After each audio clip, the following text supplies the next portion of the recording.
You are the best. Chapter 17 of The Science of Being Great by Wallace D. Wattles. More about thought. Give place here to some further consideration of thought. You will never become great until your own thoughts make you great, and therefore it is of the first importance that you should think. You will never do great things in the external world until you think great things in the internal world, and you will never think great things until you think about truth, about the verities. To think great things, you must be absolutely sincere, and to be sincere, you must know that your intentions are right. Insincere or false thinking is never great, however logical and brilliant it may be. The first and most important step is to seek the truth about human relations, to know what you ought to be to other men, and what they ought to be to you. This brings you back to the search of a right viewpoint. You should study organic and social evolution. Read Darwin and Walter Thomas Mills, and when you read, think. Think the whole matter over until you see the world of things and men in the right way. Think about what God is doing until you see what He is doing. Your next step is to think yourself into the right personal attitude. Your viewpoint tells you what the right attitude is, and obedience to the soul puts you into it. It is only by making a complete consecration of yourself to the highest that is within you that you can attain to sincere thinking. So long as you know you are selfish in your aims, or dishonest or crooked in any way in your intentions or practices, your thinking will be false, and your thoughts will have no power.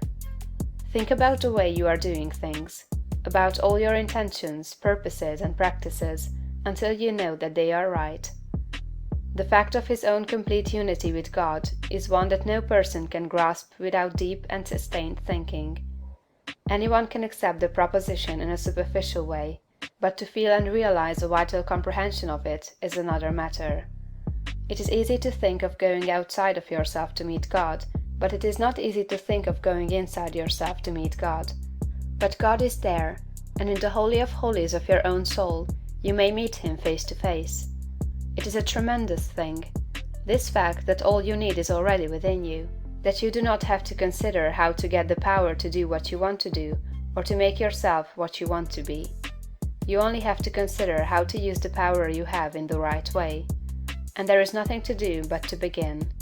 Use your perception of truth. You can see some truth today. Live fully up to that, and you will see more truth tomorrow. To rid yourself of the old false ideas, you will have to think a great deal about the value of man, the greatness and worth of a human soul. You must cease from looking at human mistakes and look at successes. Cease from seeing faults and see virtues. You can no longer look upon men and women as lost and ruined beings that are descending into hell. You must come to regard them as shining souls who are ascending toward heaven. It will require some exercise of willpower to do this, but this is the legitimate use of the will, to decide what you will think about and how you will think. The function of the will is to direct thought. Think about the good side of man, the lovely, attractive part, and exert your will in refusing to think of anything else in connection with them. I know of no one who has attained to so much on this one point as Eugene V. Debs, twice the socialist candidate for President of the United States. Mr. Debs reverences humanity. No appeal for help is ever made to him in vain. No one receives from him an unkind or censorious word. You cannot come into his presence without being made sensible of his deep and kindly personal interest in you. Every person, be he millionaire, grimy working man, or toil-worn woman, receives the radiant warmth of a brotherly affection that is sincere and true. No ragged child speaks to him on the street without receiving instant and tender recognition. Debs loves man. This has made him the leading figure in a great movement, the beloved hero of a million hearts, and will give him a deathless name. It is a great thing to love man so, and it is only achieved by thought. No thing can make you great but thought. Quote, "You may divide thinkers into those who think for themselves and those who think through others. The latter are the rule, and the former the exception.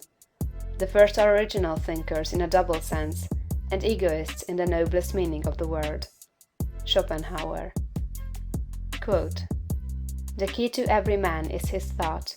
Sturdy and defiant though he look, he has a helm which he obeys, which is the idea after which all his facts are classified. He can only be reformed by showing him a new idea which commands his own." Emerson.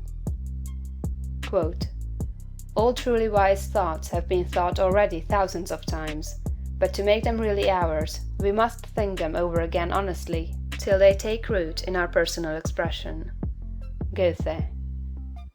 Quote, "All that a man is outwardly is but the expression and completion of his inward thought.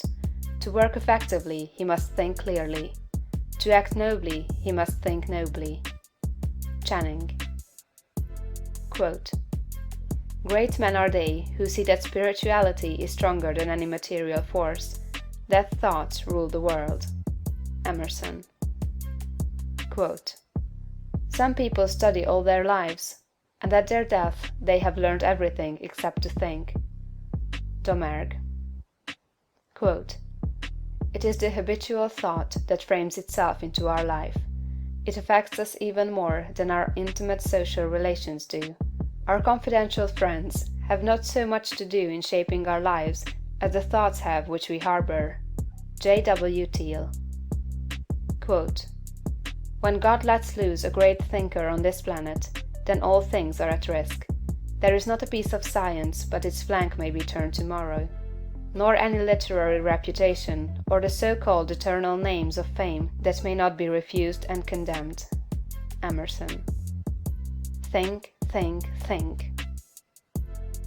End of chapter 17. You are the best.